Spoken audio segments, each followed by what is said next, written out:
অনেক দিন পর চাপা শুটকি ভুনা দিয়ে ভাত খেয়ে তৃপ্তিতে মনটা ভরে গেল।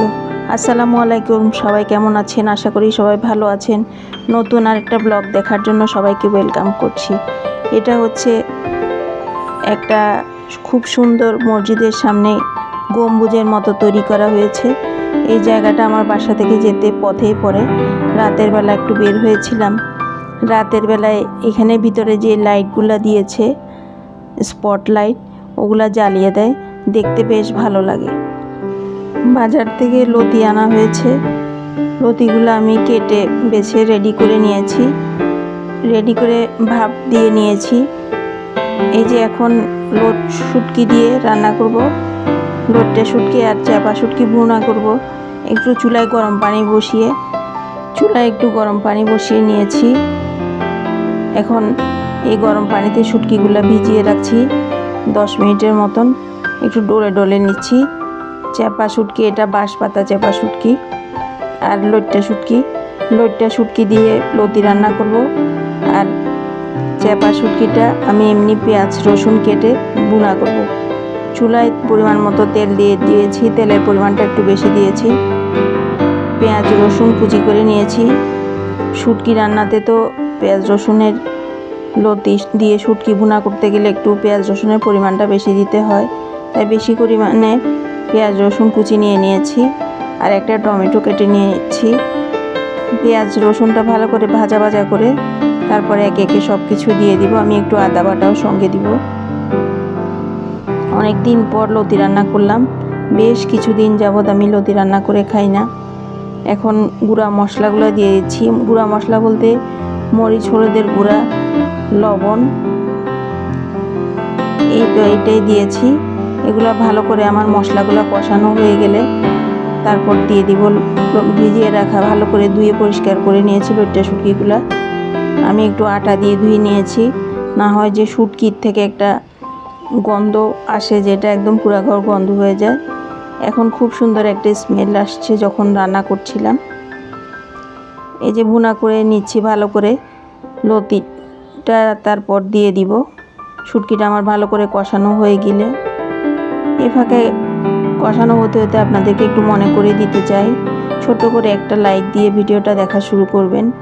ভালো লাগলে ভিডিওর কোনো অংশ ফ্রেন্ডস অ্যান্ড ফ্যামিলির সাথে শেয়ার করতে পারেন। আর আমার চ্যানেলে নতুন ভিজিটর হয়ে থাকলে চ্যানেলটা সাবস্ক্রাইব করে দিবেন।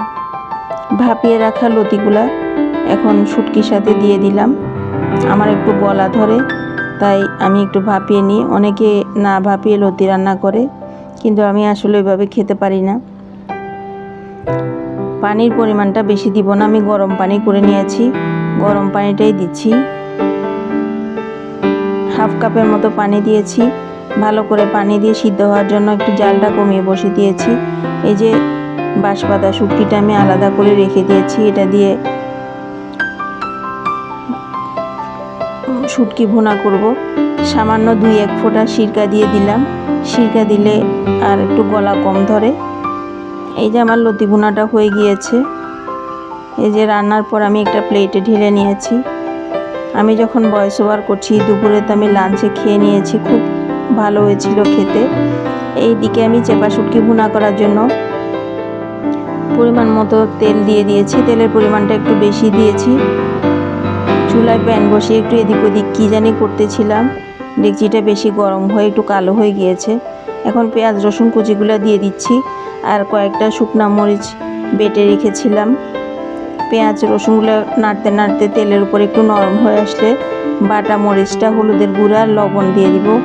এই মরিচটা কিন্তু বেশ ঝাল ছিল, অনেক ঝাল ছিল। সামান্য পরিমাণ হলেও কিন্তু প্রচুর ঝাল ছিল। এখন এটা ভালো করে কষিয়ে তারপর আমি বাঁশপাতা শুটকিগুলো দিয়ে দিব। এভাবে নেড়ে রান্না করে নিব। এটা দিয়ে অনেক দিন পর কবে যে আমি চাপা শুটকি ভুনা খেয়েছি আমার ঠিক মনে নাই, কিন্তু আজকে অনেক দিন পর খেয়ে এত যে ভালো লেগেছিল। গরম গরম ভাতের সাথে দুপুরবেলা খেয়েছি। যারা অনেক দিন পর্যন্ত আমার মতো চাপা শুটকি ভুনা বা ভর্তা খান নাই, আপনারা আমার মতো হঠাৎ করে খেয়ে নেবেন। এটা কিন্তু আসলে খেতে অসাধারণ লাগে, মাছ মাংস কোনো কিছুরই দরকার হয় না, এটা দিয়েই আসলে 2 প্লেট ভাত একদম অনায়াসে খেয়ে ফেলা যাবে, এত মজাদার। চাপা শুটকি যেটা পুঁটি শুটকি যে হয় যেটা, ওটাও কিন্তু খেতে ভীষণ মজা। আমি এটাই আমাদের এখানে স্থানীয় বাজার থেকে কিনেছিলাম। প্রথমে ভেবেছিলাম ভালো হবে কিনা, কিন্তু পরে দেখলাম এটা খেতে অনেক বেশি মজা। লইট্টা শুটকির চেয়েও এটা টেস্ট অনেক বেশি ভালো ছিল। আমার ট্রাইপডের উপরের স্ট্যান্ডের যেখানে মোবাইল দিয়ে ভিডিও করি ওটা ছুটে গিয়েছিল, অর্থাৎ ওইটা ভেঙে গিয়েছিল। তাই আমি বাজারে গিয়ে, যেখান থেকে আমি ট্রাইপড কিনেছি ওখানে গিয়েছিলাম, রিয়াজউদ্দিন বাজার। ওখানে গিয়ে তারপর কিছু দরকারি জিনিস দরকার ছিল, একটা রুটি পরোটা শেখার জন্য একটা ননস্টিকের তাওয়া নিলাম, একটা কাঠের চপিং বোর্ড নিলাম, আর এই যে একটা সুন্দর ভাতের প্লেট নিয়েছি। এগুলো ওরা সিঙ্গেল প্রাইস হিসাবে সিঙ্গেল করে বিক্রি করছে। আর কয়েকটা সিঙ্গেল কাপ নিলাম, বেশ দাম ছিল প্লেটগুলোর। প্লেটটা সবাই পছন্দ করেছে। এই যে এরকম তিনটাই ওদের কাছে এই ডিজাইনের এই শেপের 3টা কাপই ছিল। এই 3টা কাপ আমি চা খাওয়ার জন্য নিয়ে নিয়েছি। কাপের শেপগুলো আমার খুব ভালো লেগেছে। যে কাজটার জন্য আমি রিয়াজউদ্দিন বাজার গিয়েছি, এই যে কালো এই মুখটা, এটা আমার ভেঙে গিয়েছিল, যার জন্য আমি ভিডিও শ্যুট করতে পারছিলাম না। তাই এটা কেনার জন্য আমি রিয়াজউদ্দিন বাজার গিয়েছি। এটা কিনতে পেরে সবচেয়ে বেশি খুশি হয়েছি, যার জন্য আমার কাজটা কয়েকদিন ধরে আটকে ছিল, কোনো ভিডিও করতে পারছিলাম। আশা করি আমার আজকের ব্লগটা আপনাদের ভালো লেগেছে।